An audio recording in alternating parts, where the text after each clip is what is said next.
It's today's hit music, Y102. What's up? It's Etch, and we've got an important game tonight. Reed City taking on Montague. I got Christian Booher here with us, who's the play-by-play guy for Reed City. How's it going, bud? Good. How are you? I'm doing pretty good. So what do we got going on here? Well, it's going to be a great one. I tell you what, Reed City is going to be the place to be tonight between the Coyotes and the Montague Wildcats. This is a matchup that Reed City fans might be familiar with. You know, the last time they played Montague was 2 years ago, and it wasn't good for the Coyotes. But, you know, that was a Montague team that was just loaded with talent. They've had kind of maybe a down year by their standards, 7-3 to this point. But it's going to be a heck of a game, man. Look, I'm just excited to be a part of it. I'm excited to call it, and it's going to be a great one. Yeah, I remember when, because I went to Mason County Central, and they were in our conference back then when I was in school, and this is like in the 90s, like the late 90s. So, a little while ago, Montague wasn't really that much of a force to be reckoned with. They were pretty much on par with Mason County Central back then. So, I mean, they were good. But it wasn't like this. It wasn't like, hey, we're going like hardcore at this and taking on a Reed City Coyote team that is so strong and has such a deep playoff history that now they're contenders and they've got a great chance at really giving the Coyotes a run for their money. Yeah, no, absolutely. And the thing that Montague does well that's going to cause problems is they throw the ball really well. And, you know, with what Reed City's gone through, they're young in the secondary. They've got some young guys back there. Sophomore Nick Wergo at safety. They've got sophomore Spencer Hansen playing corner.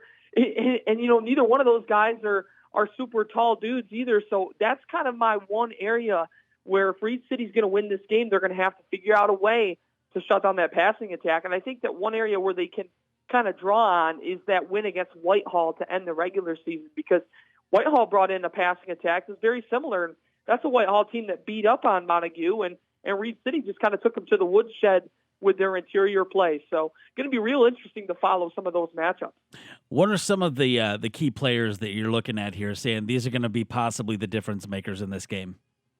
Well, for Reed City, I think it starts and ends with Bryson Hughes at running back. You know, tonight he's going to have to be really, really good.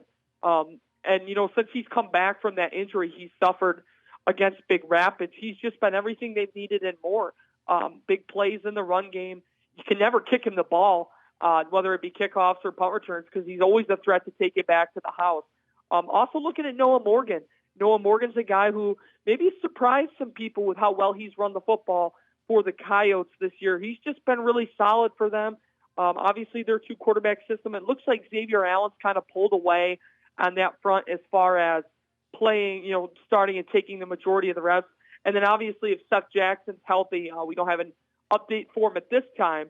I'm hoping to know by game time what his status will be, but he left the playoff opener against Manistee with looked like maybe a lower leg, ankle, or maybe just a leg injury. I'm hoping he's all right because he's one of the best defensive backs in the area, maybe the state. So would be huge to have him, but I know that some of the preliminary indications with what his injury might be didn't look too good. So hoping he's all right and good to go, because if not, that's going to be a huge loss.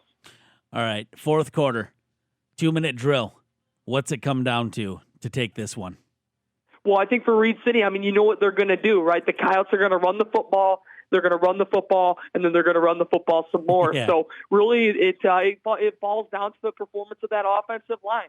If they're able to move guys up front and create running lanes, the Reed City's going to have a real good chance to win this football game, regardless of who's running the ball, really, just because, you know, some of those holes that they've set up, you know, I feel like maybe young kids, peewee kids, can come up there and get big yards with how well their offensive line is played at times. But no, just on both sides, offensive line and then on defensive line, putting pressure on Montague's quarterback, Andrew Coy. It's going to be real important, and if those guys can get it done up front, the Coyotes should be all right. I'm going to put you on the spot here. What do you got for final score? Who wins this one? Oh, I think, you know, I'm going to go Reed City 32-28. I'm going to go Reed City 32-28. It may sound like a weird score, but the Coyotes go for 2 after every touchdown, and 32 would put them at 4 for 4 on 2-point conversions after the touchdowns. I think that's the difference in the game.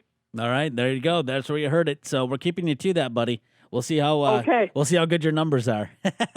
All righty, sounds good. Christian, thanks for hanging out with us today. 7 o'clock tonight, Reed City at home versus Montague. Go Coyotes. It's Y102.